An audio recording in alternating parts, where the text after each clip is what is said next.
In this video, we'll start to learn about VLANs and how they can be used to create multiple logical segments within a switch. So let's start with a relatively simple scenario. Let's say that we have a small office, something like 25 devices connected to our local area network. And here's a few of the devices connected to our local area network. We've got an information systems computer. We've got a computer for one of our HR staff members. We've got a computer in the lobby that our customers are able to use. And we've got some IP phones. So here's one of our IP phones. And what we need to think about now is if we're connecting all of these devices to the same local area network, well, is there any valid reason that the lobby computer should be able to communicate with the HR computer? Or any valid reason it should be able to communicate with our IS computers? Or would that just introduce a threat? And so we want to create certain lines of security here where some systems can communicate, but some systems cannot. And a device that's smart enough to do that would be a router. So what I could do here is I could install some switches, and I could connect my IS computers to a switch, and I could have the HR computers connected to a different switch, and I could have the lobby computers connected to a different switch, and I could have the IP phones all connected to their own switch. And then I could connect all of those devices to the router, and I could enforce rules in my router to control which networks can communicate with which networks. This is what we call physical segmentation, where we have each group of devices on their own physical switch, and the only way that they can communicate is through the router. However, we have a little bit of a problem here because now we're managing 4 physical switches. Not only do we have to buy 4 physical switches, but we have to manage all of them. It would probably be much easier if we could just connect all of these devices to one physical switch and somehow keep them all separated. So that's our objective here, is to, instead of physically segmenting the network, can we logically segment the network and force the traffic to flow through the router so that we can enforce the traffic controls that we want to enforce. And so instead of thinking of these as individual computers, let's call them subnets. So I've got a whole group of IS devices and HR devices and lobby devices and IP phones that are all going to be in their own different subnets. And what I can do in the switch is I can subdivide the switch into virtual local area networks, or VLANs. And so now what I've done is I've gone into my switch and I've configured 4 VLANs, VLAN 10, 20, 30, and 40. And as I connect devices to the switch, I will configure each specific switch port as a member of one of these VLANs. And so if I have multiple info systems computers, all of those computers are going to be connected to a switch port that's on VLAN 10. And so all of those info systems computers will be able to communicate with each other as if they are on the same switch. And my HR machines, they'll be on a different subnet, and they'll be able to communicate with each other as if they're on the same switch.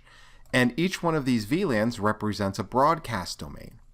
So for example, if a lobby computer generates a broadcast, that broadcast will be received by all of the machines in VLAN 30, but it will not be received by any of the machines in the other VLAN.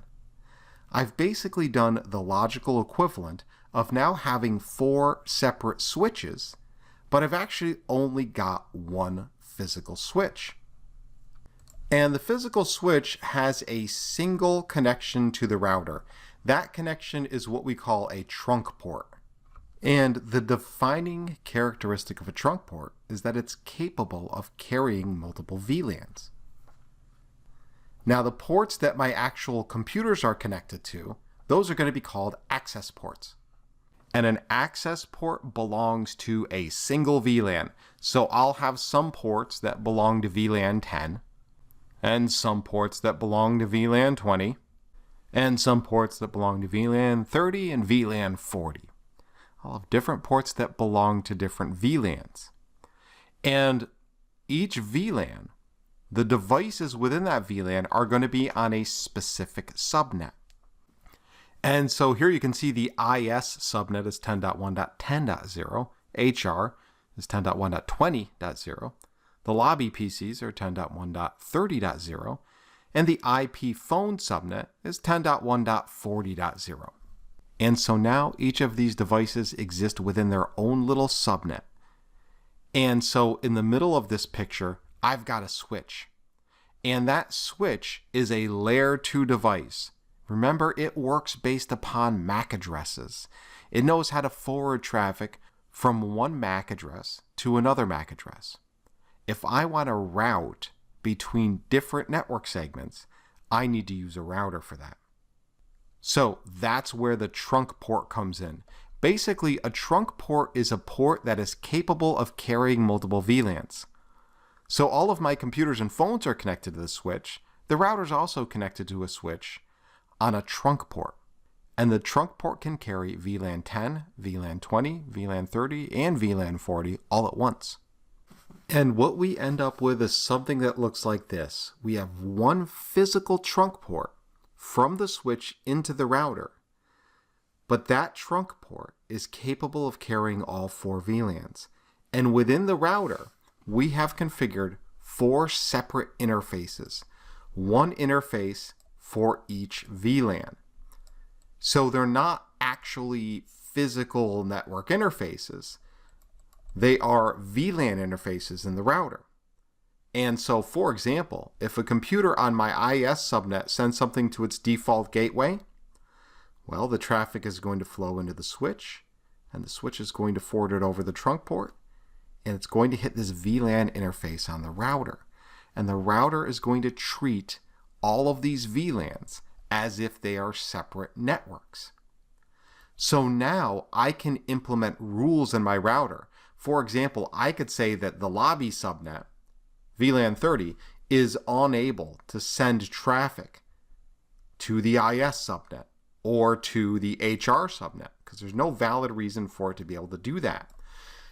The VLANs give me the capability of creating those security boundaries within the router. So similar to what we did in a previous lesson, let's just kind of do a packet walk very quickly through the switch and through the router. We have a computer on the IS subnet that wants to communicate with a computer in the lobby subnet. So the computer in the IS subnet generates an IP packet destined for 10.1.30. something. And so this computer is going to say, well, this is destined for some other network. It's not destined for my 10.1.10 network. Let me send it to my default gateway. The default gateway is the VLAN interface on the router, 10.1.10.1. And so out goes this Ethernet frame, and it arrives in the physical switch on a port that is VLAN 10. And the switch looks at the destination MAC, which, by the way, is the destination MAC of the router. And it says, okay, we've got some traffic coming in on VLAN 10, destined for a trunk port, destined for the router. So what it's going to do is it's going to put a little marker called a VLAN tag on this frame. And it's going to forward it to the router with a tag saying, this originated from VLAN 10. And when it arrives on the trunk port of the router will say, oh, this came from VLAN 10. This is going to be handled by this interface. And so in comes this traffic to the router. The router processes the VLAN tag, receives it on VLAN 10, and then it looks at the destination IP. And the destination IP is 10.1.30.0. Well, the router says, hey, I've got an interface on that network, VLAN 30. So it's going to send it out that interface, route it out that interface with a VLAN tag saying this traffic belongs to VLAN 30. And when it arrives at the switch will drop it into VLAN 30.